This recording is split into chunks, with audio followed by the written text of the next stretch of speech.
Success पाना है तो मोटिवेट रहो, और मोटिवेट रहोगे तो सफलता आपके कदम चूमेगी।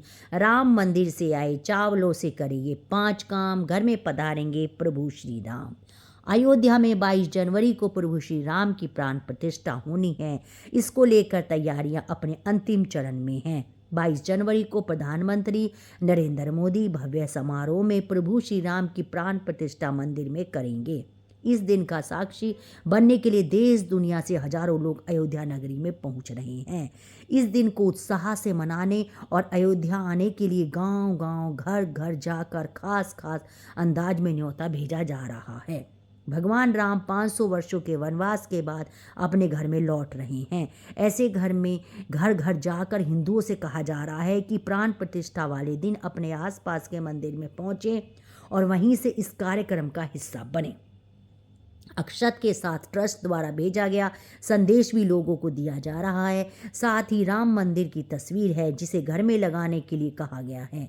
राम मंदिर में पूजित अक्षत के साथ लोगों को कहा जा रहा है कि आप मानसिक रूप से प्राण प्रतिष्ठा कार्यक्रम से जुड़िए। महामंडलेश्वर स्वामी राम गोपाल दास जी ने भी समझाया कि अक्षत निमंत्रण क्या होता है। उन्होंने बताया कि अक्षत का शाब्दिक अर्थ है जिसका क्षय ना हो। उन्होंने कहा कि भारतीय दर्शन में मृत्यु के पश्चात राम नाम सत्य है कहा जाता है। प्रभु श्री राम के रूप में करने के बाद भी हम बने रहते हैं। उन्होंने कहा कि अक्षत आत्मा का ध्यान कराता है। उन्होंने समझाया कि ट्रस्ट ने इसका प्रतिनिधित्व दर्शाया है कि ऐसा मंदिर बने जो कभी नष्ट ना हो। निर्माण में भी इसका ध्यान रखा गया है। स्वामी राम गोपाल दास जी ने समझाया कि हमारा संबंध भगवान से अक्षत का है। जीव का परमात्मा से नित्य संबंध होता है, यानी ऐसा संबंध जो कभी नष्ट नहीं होता। अनंत संबंध होने, मंदिर के सनातन होने का प्रतीक ये अक्षत है। धान के ऊपरी हिस्से के निकल जाने के बाद जो चावल बचता है, अक्षत में उसका उपयोग किया जाता है। कहीं कहीं हल्दी, सुपारी और तुलसी दल का प्रयोग भी किया जाता है। उन्होंने समझाया कि गोस्वामी तुलसीदास ने भगवान राम को दही भात खाते हुए देखा था, इसलिए ऐसे महाप्रसाद भी कहा गया। उन्होंने बताया कि अक्षत के माध्यम से जो न्योता दिया जा रहा है वो परमात्मा की अंतरात्मा का प्रतिनिधित्व कर रहा है। धान का ये हिस्सा धन्यता की ओर ले जाए, इसकी कामना की जाती है। भाजपा संगठन से जुड़े लोग प्राण प्रतिष्ठा के लिए अक्षत यानी चावल देकर न्योता दे रहे हैं, लेकिन ज़्यादातर लोग इस बात को लेकर असमंजस में हैं कि आखिर श्री राम मंदिर से आए इन चावलों का क्या करें, कैसे पूजन में इसका इस्तेमाल करें। तो चलिए जानते हैं। उज्जैन के ज्योतिषी अक्षत शास्त्री का कहना है कि भारतीय परंपरा के अनुसार प्राचीन काल में लोग एक दूसरे को किसी उत्सव या कार्यक्रम का न्योता देने के लिए अक्षत का उपयोग करते थे। अक्षत यानी चावल देकर लोगों को निमंत्रण भेजा जाता था। इसके लिए हल्दी में रंगे हुए पीले चावलों का उपयोग किया जाता था। हिंदू धर्म में अक्षत का विशेष स्थान है और कोई भी पूजा पाठ, अनुष्ठान या धार्मिक कार्य अक्षत के बिना पूरा नहीं होता। श्री राम मंदिर से आए चावलों यानी अक्षत से करेंगे 5 काम। घर में पधारेंगे श्री राम और होगा सुख शांति का वास।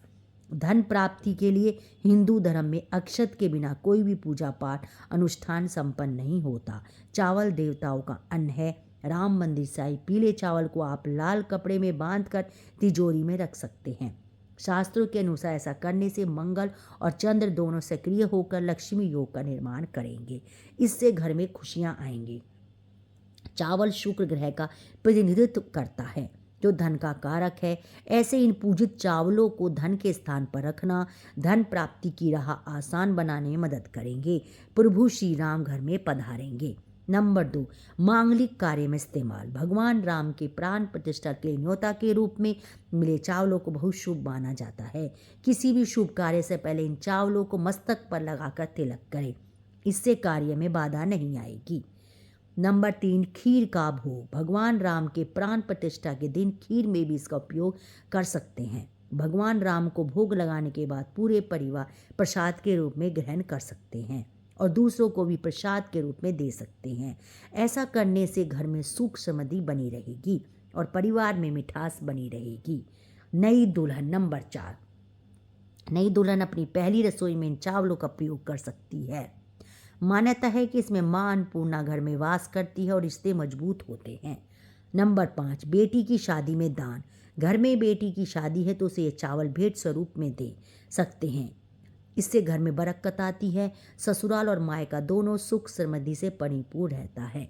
वीडियो आपको अच्छी लगे तो मेरे चैनल को लाइक करें, सब्सक्राइब करें और शेयर करें। राधे राधे, जय श्री कृष्णा।